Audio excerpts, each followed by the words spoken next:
All right. Where do we want to go next, John? What are we going to cover here? Which one should we go for? Since we don't want to end on a depressing topic, we might as well get the next depressing topic out of the way and talk a little bit on our ongoing segment of please God, let's stop having to talk about Israel. Yeah. I would love for this to stop. It's been almost a year now.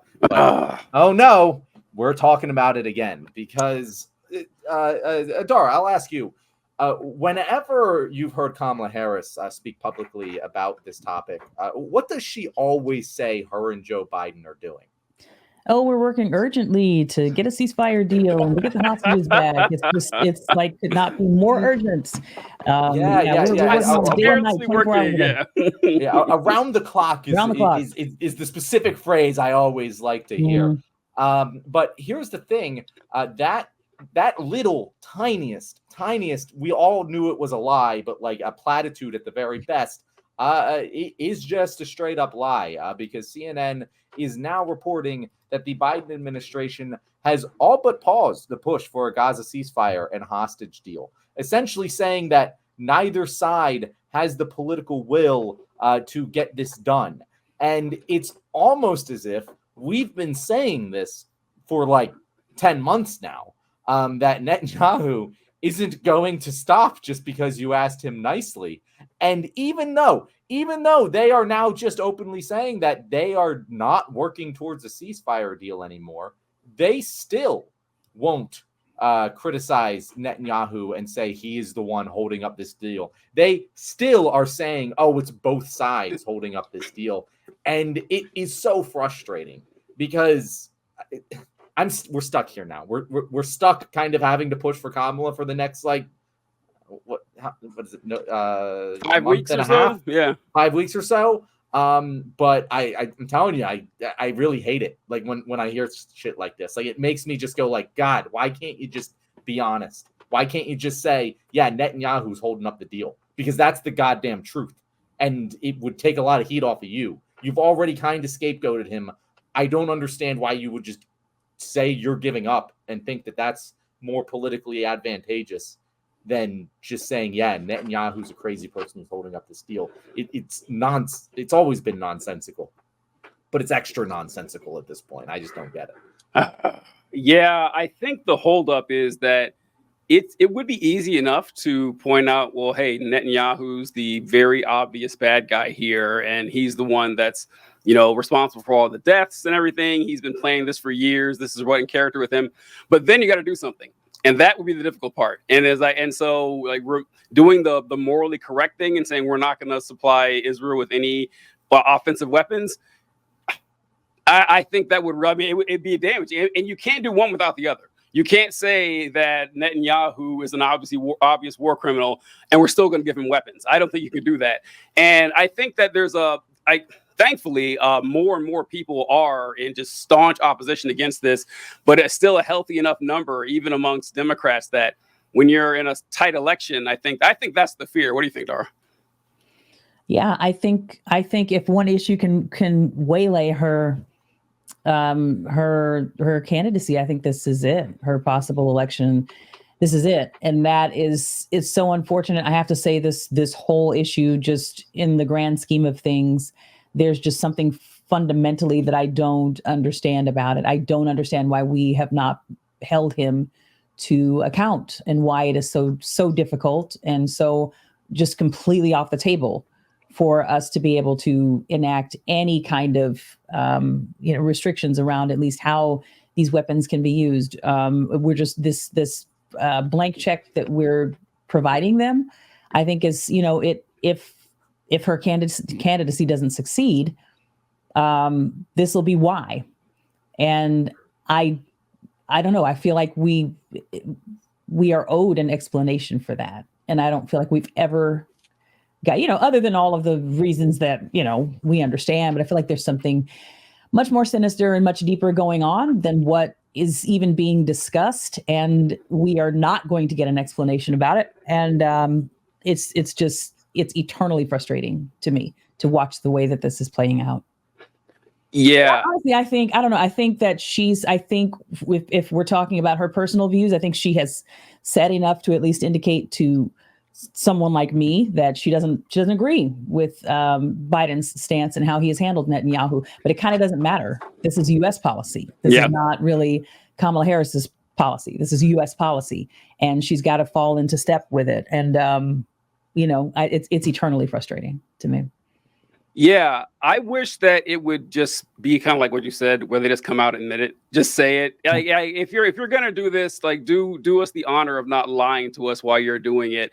And Chris Hayes interviewed John Kirby, National Security Advisor, yesterday. And he essentially said this. Yeah, and I like seeing this on national television. This clip is a little long. I think it's like 2.5 minutes, but we can pause through it and going out. But I wanted to show this because I was very happy to see this, see someone actually say out loud what we've been thinking for quite some time now. U.S. weapons in a streamlined fashion, $16 billion a year.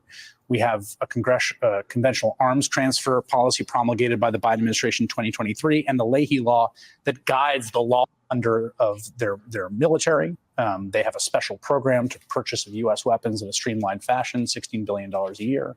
We have a conventional. Oh, I'm sorry, I got the wrong timestamp there, guys. I'm professional over here. Let's see.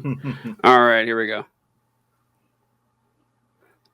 Well, basically, it's talking about a ProPublica report that mentions Israel has deliberately blocked humanitarian aid, and that is a war crime. And they've come right out and said, yeah, Israel is not playing ball here with international law. They're violating all these rules. What does the U.S. State Department have to say about this? And he says, well, we don't have a position on that one way or the other. And he interrupts them in the clip, and he says, look, why don't you guys just say Israel, for whatever reasons, geopolitical, strategic, just allyship, just say they're our ally and there is no red line. There's nothing they can do to actually stop us from providing weapons. It would save everyone a lot of time. It was fantastic. The clip didn't play, but I was like, yeah, just come out and say it. Like, I wouldn't have any more respect for you, but I would appreciate that you're actually being honest about it. And that's pretty frustrating.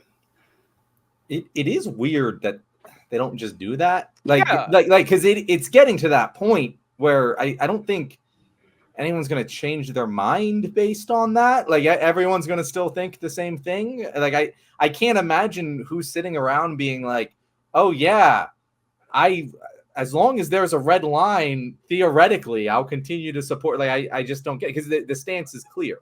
I guess Americans are dumb, and that might be the reasoning. But I just, to not to speak kindly of Trump, but at least he kind of does that. At least he just says the things, and he lies about shit too. But like, when he means when he wants to deport the immigrants, that's what the fuck he says. Yeah. And that's like what appeals to so many Americans about him. And it is just like, well, just be honest. Just tell us what you think. I will disagree with what you said though, TJ.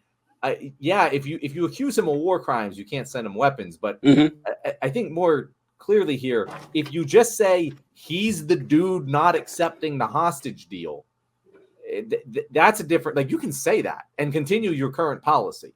I don't see why you'd have to change anything. My problem is mostly my problem specifically in this case is the diplomatic cover they're providing him for no fucking reason. Because even like the fucking newspapers in Israel aren't doing that right now. Like, people hate him over there. People like him more here than they do there, and there's no good reason. Well, he's from here, so. Well, I guess that is a good point. Yeah, and speaking of that, Netanyahu, not only is he rejecting any type of ceasefire with Gaza, he's actively starting another war in Lebanon, which, I mean, it's even, it gets worse every day. And so I don't know if you guys saw this clip. Hopefully the internet gods are on my side this time, but he delivered a message to the people of Lebanon in English, of course, because that's what they speak. And so here's what he had to say. Tell me if this sounds familiar. I have a message for the people of Lebanon. Israel's war is not with you. It's with Hezbollah. For too long, Hezbollah has been using you as human shields. It placed rockets in your living rooms and missiles in your garage. Those rockets and missiles are aimed directly at our cities, directly at our citizens. To defend our people against Hezbollah strikes, we must take out those weapons. Now, starting this morning, The IDF has warned you to get out of harm's way. I urge you, take this warning seriously. Don't let Hezbollah endanger your lives and the lives of your loved ones. Don't let Hezbollah endanger Lebanon. Please get out of harm's way now. Once our operation is finished, you can come back safely to your homes. Now, I'll start with you, Dara. Did any of that seem suspiciously familiar to you? Like almost word for word familiar? I don't know. What do you think? It's just so absolutely sickening to listen to him speaking to them in that way. Get out of harm's way. You'll be able to come back. You'll be able to come back to your homes, and then, seeing what we're seeing on a daily basis, that's happening in Gaza right now. It's unequivocally just, it's untruthful, deceptive, and it's just disgusting. I don't know any other words to put to it. And this is the one issue that makes me feel almost entirely hopeless. I really hate to land at that place. But it's one of the reasons that I don't vote based on it, because I don't think it matters how we vote when it comes to this issue. I don't think, Jon was speaking very pessimistically about the death penalty thing. Like, I don't think this is going to change. That's sort of my stance on this issue. I don't think we have, and I hate to speak pessimistically like that about something so important. Yeah. I don't think we have, as citizens, in terms of the democratic process, I don't think we have the ability to change this. And that's depressing. It's depressing as Dara, hell. I'm going to disagree with you again. So I agree with that in the short term. Like, I don't see any way this changes in the next, this immediate conflict is going to end however the fuck Netanyahu wants it to end.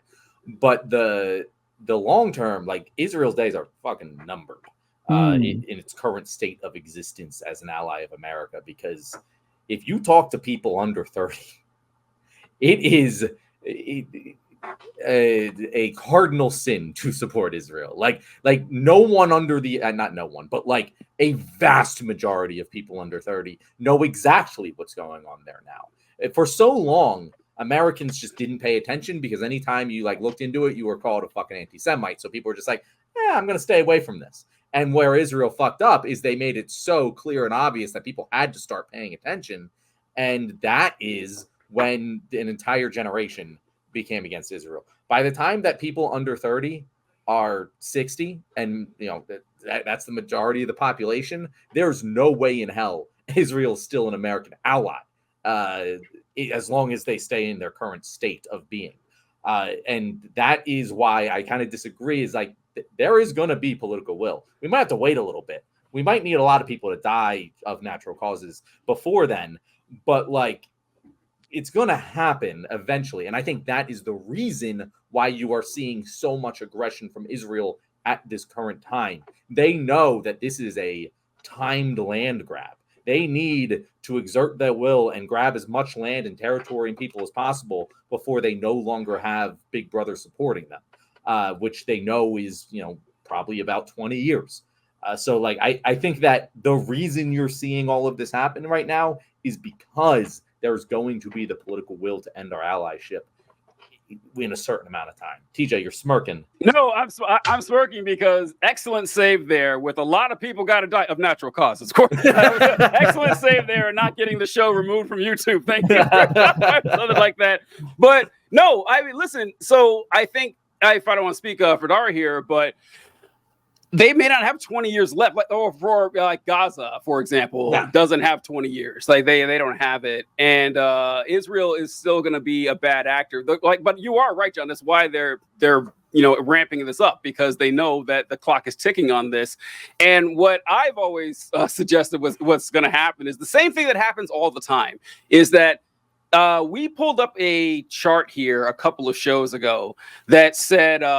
It was a poll amongst Israeli citizens, and they asked, do you think the Israeli military has gone too far in Gaza, hasn't gone far enough, or about right? And the about right and hasn't gone far enough was like 78%. It was overwhelmingly popular that, yeah, send the military in to go after the Palestinians, and a tiny percentage that says, yeah, it's gone too far.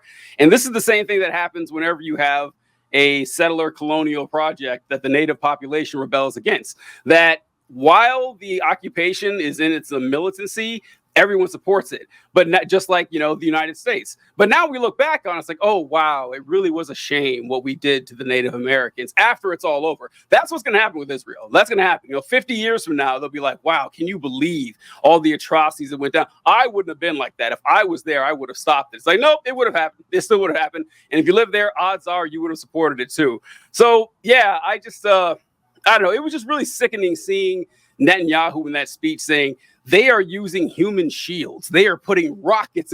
It's word for word the same shit that they said with Gaza. And, it's going to work. It's going to work. I already know that, right wingers or people who just, hate Muslims will be like, wow, man, I can't believe they're doing it again somewhere else. Go get them, BB. Go get them. And it's just, I don't know. It's sad to see, but I don't feel super optimistic. I do feel more optimistic. John and I discussed this a few times that, like, growing up, I was like, well, of course Israel's right. Of course, because that's what you're taught. You aren't given both sides of the equations or even the history of what's going on. And that is changing. That is rapidly changing. But the people who are in power now, they're staying the course on this. So I don't know. That was a sad topic, but we'll see what happens from there. One last thing. I definitely grew up as I'm sorry, John, go ahead. No, I want to hear what you have to say, Dara. I definitely grew up as a evangelical kid in a very pro Israel, pro Zionist, I guess, environment. And so, yeah, same TJ. I think we probably grew up similarly. Yeah. And I keep forgetting that. Yeah. Because I know your politics now. I'm just like, oh yeah, he did grow up like I did. And so, yeah, I think, again, the age of social media where people have the opportunity to really observe a lot of things for themselves and come together to sort of coalesce some of these ideas, opinions, and really question, interrogate a lot of, the things that the assumptions that we have been given our whole life. I think, yeah, John, the shift will happen. But I think, it's hard to argue that the shift will happen in 20 years around Israel, which just seems like such an insurmountable topic, and that it wouldn't happen around the capital punishment. It's hard to argue that it could happen in one way and not the other. So I just want to throw that out there as a caveat. Everything must change, as George Benson said. Politics will look very different 20 years from now than they do now. But in the present, in terms of our ability to affect what is going on right now, in terms of geopolitical policy, I don't think we have. I personally do not think that I have the ability to affect much change in the here and now with regard to this issue. No, and no individual does, except for one. But no, the thing that I wanted to say is not necessarily related to that, but I just want to say this is a fresh take that just came to my mind.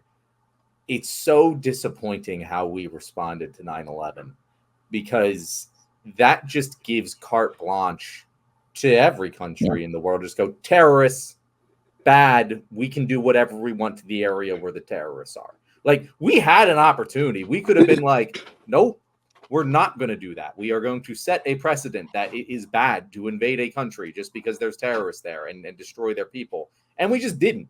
And now for the rest of time, this is just going to be the case. Like, everyone's just going to be like, oh yeah, if there's terrorists there, then you're supposed to invade. And that's just so deeply ingrained in American psyches right now. Even the fucking people who will look back and go, oh yeah, we shouldn't have done that, they still think that Israel should do this. And they hear, oh, the terrorists are there. They have missiles in the garage. Of course you got to bomb them. And it's the same and a lot of them are not the same people who will say, the invasion of Iraq was a bad thing. But a lot of the same people who said the invasion of Iraq was a bad thing will say that it's totally cool for Israel to do this for the same exact fucking reasons. And it really blows my mind. Yeah, what really upset me the most about what was going on with the IDF and Gaza and everything was that not necessarily that Israel was acting this way, but the fact that so many Americans, after 20 fucking years of the war on terror, 20 years, we saw that we did more harm than good. we like the good war, Afghanistan, where we went in because the Taliban had taken over, this small mountainous region, and it was a hotbed for terrorism.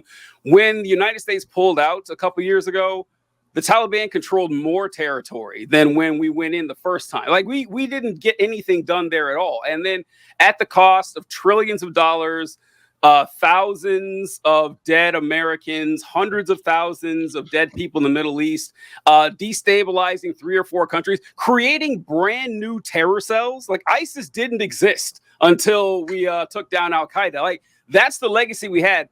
And even like the Republican Party, who had spent roughly 15 years criticizing the morality, the courage, the patriotism of anyone who spoke out against the illegal actions and illegal offensive war on terror. Even they came around and said, okay, well, the Iraq war was a mistake, only to just wholeheartedly back what Israel's doing, which is the exact same thing. Actually kind of worse because anyway, I don't get in the history of everything, but it's like it's true. And that's like, I can't believe that we didn't learn our fucking lesson from that. And it's just all bullshit. And I was going to ask this. So, Dara, I was telling Jon about this, that after 9/11,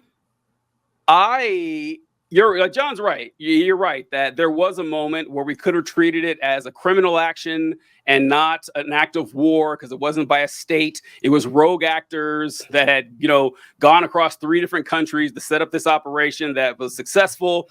And it's okay, we're going to treat this as a police action. We're going to work together, the international community, take these people. We're not going to destabilize the whole region, use this as an excuse to start, a 2-decade-long war. But as someone who was there, that was never going to happen. Like, it was like, I remember, I don't know, Dara, that's how you felt, if you don't mind sharing it.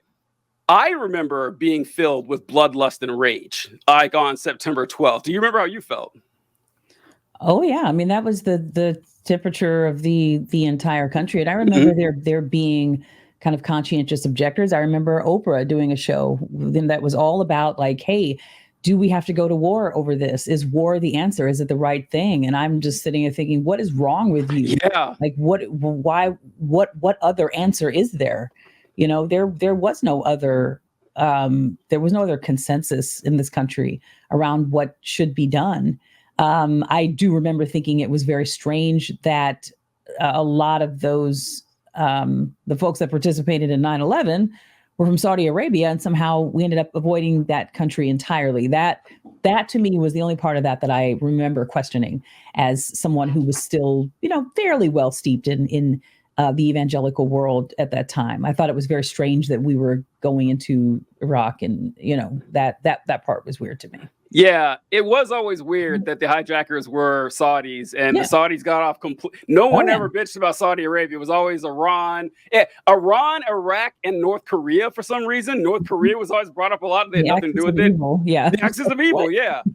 This is gonna be bad news for you, Dara, but Jon, you were like 4 or 5 during 9/11, right? Well, that's not the bad news. That's not the bad news. The bad news is Jon and I have talked extensively about this. He assures me he wouldn't have been like that after 9/11. He would have. He's a better person than we are. I don't think I would have. Jon was born in 1984. He'd have been like, no, man. He'd have been one of the 9 people that are like, nah. I mean, as a kid, I was against going to war. I was like, why are we doing that? We shouldn't do that. And like, I was a child, but the same fucking morality applies. And like, did I know all that? I was just like, no, I don't like that we're going to war. Like, let's not do that. They're not attacking us. And I remember thinking that as a kid. And I can't imagine that if you just put, this version of me in that time period, I would have thought any differently than I did when I was 7. I think we can't overlook, I guess, the broader, the context of it. It's like, okay, the similarity between the two, where there was an unprovoked attack where suddenly planes are crashing into buildings. Most Americans have no idea why. Yeah. There is no context for that.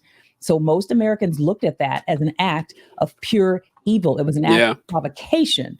That is the only way that came off. And in the same way, most people look at what happened on October 7th. Then the same way, they're not contextualizing this historically really at all. And they're looking at it as an act of pure evil and an act of provocation. So in that sense, I think just in terms of saving face and making the statement to the world that you need to make, you do go in like gangbusters. That was the philosophy, at least of a lot of people that I was surrounded by. You have to. You cannot be seen as being weak, in response to something like that. You absolutely have to establish your dominance and send the message to anyone else who might, consider a copycat attack of that kind. We are America, the chest thumping thing. We are Israel, we're chest thumping. This is what will happen to you if you choose to do the same thing. So it's not really about whether it makes sense and, to destabilize a region over that. That's not really what it's about. It's about a show of force and dominance because America. Yeah. It's also that if you'd spent 2 decades under literally Cold War and Cold War propaganda and being in fear, and all of a sudden the Soviet Union falls, like Americans, this would never happen today. It is hard to imagine thinking like this today, but like as much as like as jingoistic and like faux patriotic of America, fuck yeah, people, like that really was how everybody was. That everybody thought we are clearly the good guys. We are God's gift to planet Earth. I can't believe anyone would do that to us. And like it shows that like if 9/11 happened today, if another 9/11 happened, the reaction wouldn't be nearly the same. It wouldn't be nearly the same. That you wouldn't see droves of people enlisting into the military the next day. We have a little more retrospect and knowledge and wisdom on that. But yeah, it's just weird. It did even cause me as the child of the evangelical movement to start asking questions because, like I said, even people like Oprah were starting to have these town hall type conversations. And there were news reports that started happening at that time where they were introducing, okay, this is what the 7 Days War was about. This is how Israel was established. This is a little bit of what this is about, because there were people that were conscientious enough to begin asking questions about why. Why did they do this? Oh, it's because we love freedom. We're America. They hate us because we are, there. It was very much cast as a, good and evil kind of thing. But there were people who started to plant that seed of like, hey, maybe we should get curious about some of the history here. And, I'm smarter because of it. I'm more knowledgeable because of it. A lot of folks now are able to question on a more critical level now because of that. So, yeah, we did, we responded in the way that we responded. But that also, again, that sort of blood sacrifice situation where it did cause a sea change in the culture. Now, 20 years later, we're not the same, Yeah, it is wild that was like with a straight face. People said they attacked us because of our freedoms. They hate the fact that we're free. They hate us because we're free. It actually worked. Yeah. So I am glad to see that there's been a lot of evolution on the way there. All right. Unless you have something else to add, John? No. Okay. But I am more convinced now that I wouldn't have supported John's back. Well, like you said, there, like on October 8th, I was like, my first thought, or whenever October 6th is when I had, like, my first thought was, holy shit, this is going to be really bad for Gaza. Like, my first thought wasn't, oh, Israel's got to strike back with force. And I've also always been a pacifist, so like I don't think it would have changed for me back then, even if I wasn't like in tune information wise. I would have never been like, we need to respond with strength, because that's just wrong, in my opinion. There wasn't like as Dara said, that it's not that nobody was against military action. There were some people. I think Barbara Lee was the only person who voted against going into Afghanistan. I think she was the only one. And the wasn't Bernie. That was, so I think that was for Afghanistan. I thought everyone did except Barbara Lee. And then I think Bernie was Iraq. Okay. But Iraq is when it starts. So like 2001, 2002, we're like, it still made enough sense where we knew that Al-Qaeda was based out of Afghanistan. And that's where Osama bin Laden was. He's the one who killed 3,000 people. We need to go take care of him. Those dots were very easy to connect. That was pretty simple. Once Iraq came up, that's like in 2003, that's when the anti-war movement started growing, because it made no sense. Like, it made no sense at all. Unashamedly, I was for it. Listen, folks, I was very militaristic back in those days. So different TJ, okay? I was a different guy. But that's when it started falling apart for people, because they're like, well, wait a minute. What does Saddam Hussein... and their arguments, so first they tried to connect them to 9/11. That fell apart immediately. Even back then, I remember that didn't go anywhere. But then they started going into, well, Saddam is gassing his own people and everything. He's like, okay, he's not the only dictator. We're going to start doing this to every dictator around the world. And it just started this big split in the United States. But that's when the movement really started growing. It didn't take long. And you know what's the worst part about this? As the Republicans will now admit that they were wrong about the Iraq war and everything, I hear not nearly enough apologizing for it. No, I don't hear any Republicans saying, oh, I'm sorry for saying you were a bad American for 20 years. I really should have done that. Nope. Just turn around and demonize people for the next thing. I don't know. Well, it's just we're kind of hounding this point way more than we need to for this topic, but it's exactly the same. Like they don't think of things, and by they, I'm not just talking about Republicans here. I'm talking about a hell of a lot of people, Democrats too. But like they don't think of things as this is a system that I'm putting this information through and getting an outcome. They think of it like, oh, you're supposed to say this now. You know, you're supposed to say Iraq was bad now.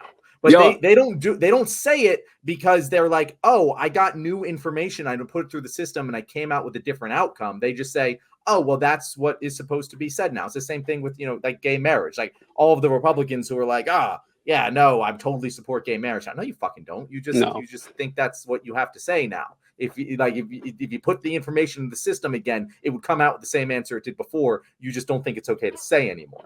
And I feel like that is exactly what happens every time. And that's why it keeps repeating itself, because you put the same information in the system. You don't change the system. You're going to get the same outcome, even if you retroactively say it was the wrong outcome. Yeah. What they like to say is, I never cared about gay marriage. It's like, yes, the fuck you did. Okay. Yes, you did. You wouldn't shut up about it. I remember going to Missouri had this resolution to repeal sodomy laws, like back in the early 2000s. It was still sodomy was still illegal in the state. And I remember my pastor coming up there and saying, look, we need to go out there and make sure this law stays on the books. I'm like, really? We got to? Why do I need that to be a federal law? But Christians and conservatives cared about it so much that Democrats were afraid to say that they supported gay marriage. That's how much people actually care. Like California, like Proposition 8. Remember in California, the Proposition 8 was I think it was to ban gay marriage in California, something like that. Mm-hmm. That passed in California, like not necessarily a bastion of right-wing extremism. So yeah, people cared a lot. It's the same thing with the colonialism thing. They care now and they'll pretend they didn't care later, which is why I'm keeping very close eyes on everyone. I don't really have a lot of friends or people I know who are open Trump supporters, but a lot of them who are suspiciously quiet. And I'm keeping an eye on them. Like years from now, wondering, oh, I always hated Trump. I don't remember you saying a word. I don't remember you saying a goddamn word about Donald Trump. Those people are always kind of fishy to me. And this is another wild card. Shouldn't take too long, but it was pretty interesting here. Do you guys know who Representative Clay Higgins is by any chance? Unfortunately. Okay. All right. Did you see what he said? Yes. Yeah.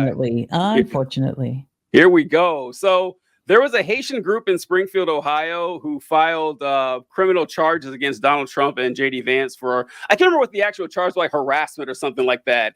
And Clay Higgins heard about it, and he wrote this tweet saying, LOL, these Haitians are wild. Eating pets, voodoo, nastiest country in the Western Hemisphere, cults, slapstick gangsters, but damned if they don't feel all sophisticated now, filing charges against our president and VP. All these thugs better get their mind right and their ass out of our country before January 20th. So what was your thought upon seeing this, Dara, when you ran across this? Yeah, I'm curious. Yeah. It was so unconscionable. It was just to the level of being cartoonish. Like if someone had told me that a sitting congressperson would have been able to justify saying something like this, I mean, even a few years ago, you would have thought immediate censure. This dude is in at the risk of losing his job, and to watch the way that Speaker of the House Mike Johnson just sort of brushed it off when he was asked about it. Oh, I just talked to the guy a few minutes ago. He's a good guy. He's a man of principle. He's a principled man.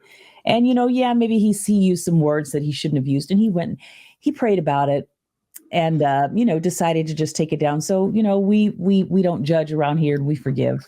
We believe in forgiveness. I mean, that his response to it was almost as disgusting as what this dude said. There is no proper response to this. I mean, the guy should not be in Congress. I tried to do a little investigation yesterday when I saw that come through, because I said something about it on my threads, and I couldn't figure out whether he actually has a legitimate opponent. Is anyone actually running against him? Because he is up for re-election. But then there's someone who was listed as opposing him, but she's raised absolutely no money. It's just a dead in the water thing. So I think he may be running unopposed, unfortunately. Yeah, it's one of those things where, people will say, "Oh, well, the left and the right both have people who say crazy things," and it's like, yeah, no, that's a true statement. The difference is the people who say crazy things on the left are like college students on Twitter who have no power whatsoever. The people who say crazy things on the right are sitting fucking congressmen. Like that is about as blatant racism as you can get. Like, if you read that thing with an old-timey Southern accent and just slap in blacks instead of Haitians, like, it just sounds like something you'd hear in Django Unchained. Like, it's that bad. And yet we are sitting here in 2024 with a sitting congressman who says this, and then the party doesn't even deny that it doesn't even admit that it's racist. Like the Mike Johnson just goes, "Oh yeah, he prayed on it. He realized the wording was bad and he took it down." It's like, how much? Like, what do you mean the wording was bad? What does that even mean? How much makeup can you put on this pig to say, "Oh, it's the wording that's the problem"? No, it's the fundamental belief system that led to the wording. No one who isn't racist says that. It's just not possible, and it's very frustrating that this is the world we live in.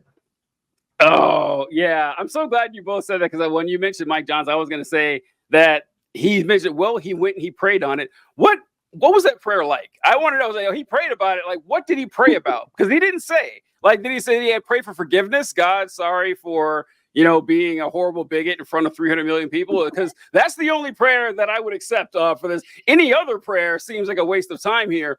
And John, you mentioned earlier how the Republican Party of North Carolina is still standing behind Mark Robinson, a man who called himself a Nazi. And the party is still like, nope, still our guy. We're still backing him. That kind of tells you everything you need to know.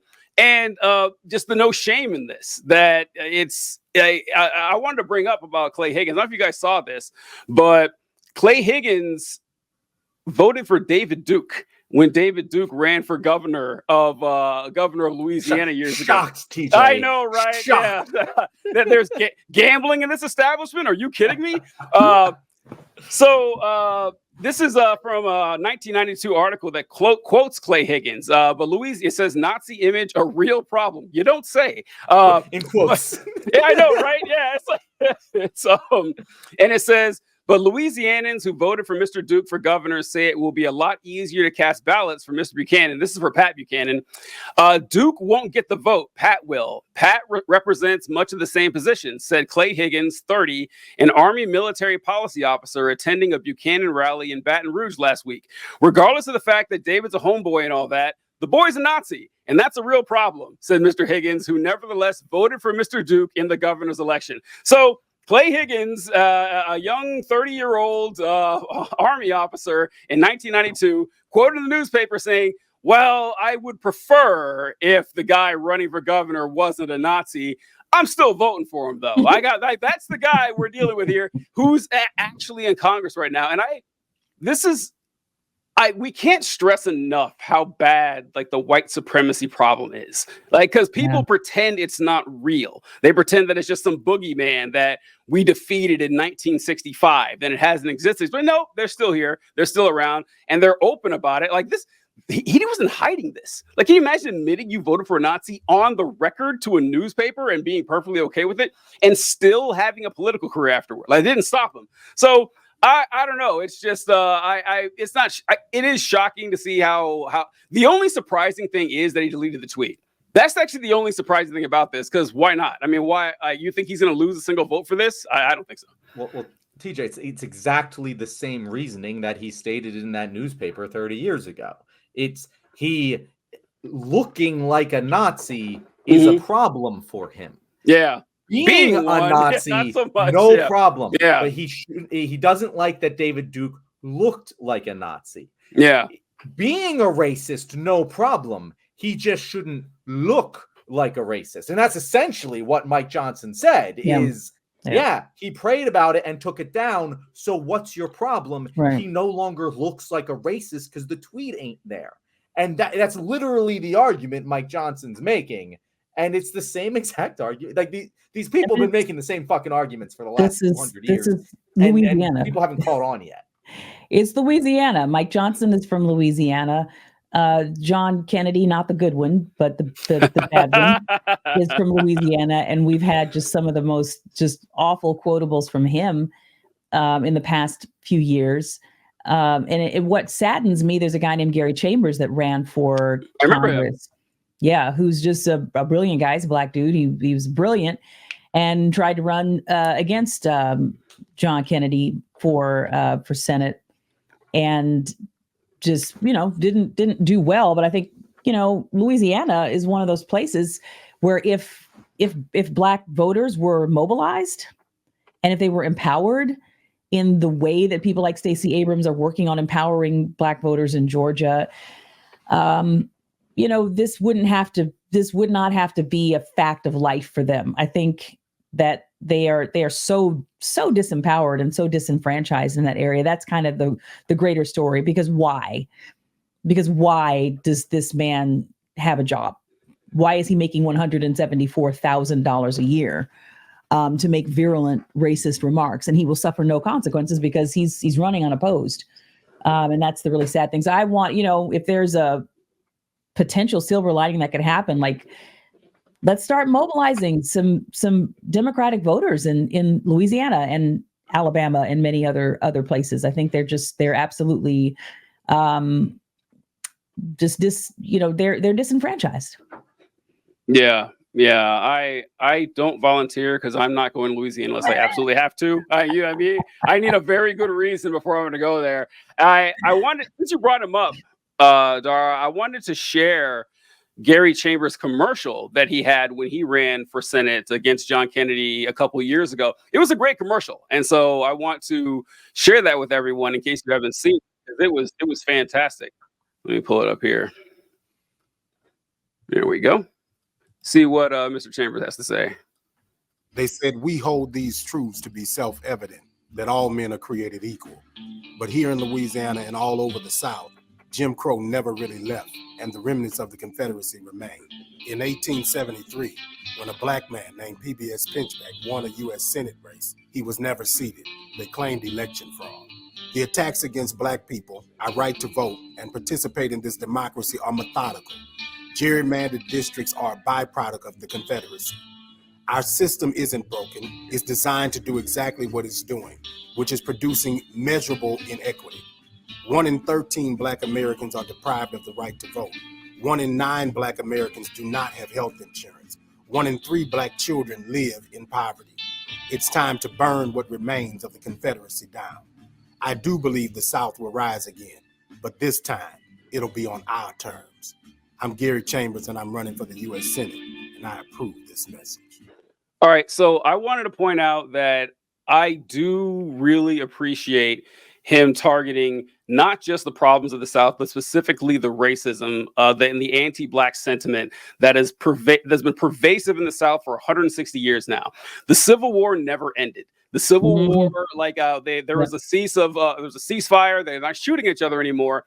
But the ideals of the Confederate South that target and punish and discriminate against Black people on a wide scale as often as they can has never ended. And it is an issue that we have yet to reckon with. We have yet to confront it, and we keep getting there. It's close, but we never actually finished this. And so with that topic, John, what do you got to say about this? John, what I knew you were going to do this, TJ. What are your opinion on this one, John? I'm curious to know what you got to say. Dara, TJ loves nothing more than to set up a deeply racial question, especially when we have a black guest, and then go, John, we want to hear your opinion. One of my favorite things to do. My opinion, TJ, is that was such an excellent commercial. It was. It More really political ads should be exactly like that one, but also, what the fuck was he thinking? That's not how you win Louisiana Senate. Like it's almost like it's just a waste. Like why? I think what he was doing is like what Dara was talking about, is that the reason that, because like the black population in places like South Carolina, Louisiana, Mississippi, massive, like the highest black populations of the country. Yeah. And I think and I think a lot of them are dispirited. Like, why bother going out and vote? And if you want to mobilize, millions of people, that was the only chance he had of winning. Like, you're being a Democrat and running against Foghorn Leghorn, you're still going to lose. And so I think that's what he was going for right there. And unfortunately, he didn't get anywhere. But I hope he runs again for something else, because he seems to have a good future ahead of him. What do you think, Dara? Excellent. It's highly doubtful that he had, and I don't know, I don't have the numbers, but it's highly doubtful that he had much support or bolstering from the DNC. They're just not really going to put a whole lot of money into those kinds of races that they don't think are winnable. Yeah, their resources are limited, and they're going to put money into races that they think are, seats that they think are flippable. But it would just, I don't know, it would be an interesting experiment to see them actually invest money into two races that maybe don't seem that flippable, and just kind of see what happens. Because I feel like all it's going to take is really to light a fire, under a lot of folks in these southern states. The black populations there are high. They are astronomically high, just like they are in Georgia. And the only difference between Georgia and Louisiana and Alabama and some of these other places is that black voters are being courted in Georgia. They're being spoken to. They're being told that they have a voice and that they matter. And black folks in Louisiana have never gotten that message. They're not getting it now, and it's 2024. And that's a really sad thing to me. But Gary Chambers, I follow him on Instagram. He's a brilliant guy, and I think he would have made a great senator. And just to kind of listen to some of the yin yang that comes out of this John Kennedy guy's mouth, and to think that there is no reason that man should have 1 ounce of power. He's an old school segregationist is what he is. In the vein of a Strom Thurmond or Jesse Helms. It's just, and it's in this late hour. It's kind of unconscionable to me. Yeah, John Kennedy is just embarrassing. I mean, it's just like how he acts, and it's not necessarily. So what? He's just an unserious person. He's like a cartoon. Yeah, he's like a cartoon character that's in the Senate and everything. And it's just sad to see. But you're talking about the black populations in the South. Alabama is a really good example of how the black vote has been just decimated. There was a few years ago. So Alabama's population, let me get the math right here. The population is, I think, 20 or 30% black. But they have, say it's 20% black, and they have 6 congressional districts in Alabama. And they're like, okay, well, your congressional district should match like your representation. So if you're 20% of the population, you should have 20% of the congressional districts. But Alabama has cordoned off every black person in Indiana essentially into one district, so that there's only one representative instead of cordoning it off fairly where there would be 2. And the Supreme Court said, you can't do that. Like this Supreme Court, like, you know how racist it's got to be for this Supreme Court to say, all right, this is a clear violation of the Voting Rights Act. And Alabama had the option to have like a nonpartisan body draw up a new map or draw the map themselves. They decided to draw it themselves. And of course they did the same thing, and it was rejected twice by the Supreme Court. And that's the lengths that they go to limit the power of black voters in that state. And of course, it's been going on ever since the 13th Amendment, the 13th, 14th, 15th Amendment. So I don't know. All right, guys, thank you so much. You made it to the end of the episode, where you get to hear me congratulate you on being such a wonderful member of our audience. Of course, like, subscribe if you haven't already, and even leave a comment as long as you don't say you're a black Nazi. Now, if you want another place to leave amazing supportive comments on, Dara, if our guests liked what they heard from you, our audience liked what they heard from you today, where else can they find you? They can find me on all social media platforms as Dara Starr Tucker, Dara with 1 R, Star with 2. On Instagram, oddly enough, I'm Dara Tucker B, and I'm also that on Threads because those 2 platforms are connected. So yeah, Dara Starr Tucker on TikTok, on YouTube, even Facebook. Yes, I'm over there. Instagram and Threads, I'm Dara Tucker B. Fantastic. Thank you so much, Dara. Thank you guys for watching. If you're watching right now, you are our favorite viewer. Be sure to check out every episode that we did. We talked about Clay Higgins, Joe Biden, Kamala Harris, and Mike Johnson, who Mike Johnson is fantastic, folks. His career is fucked so hard that his son's going to get a notification about it. So just check out sometime, and we'll see you later, folks. All right. So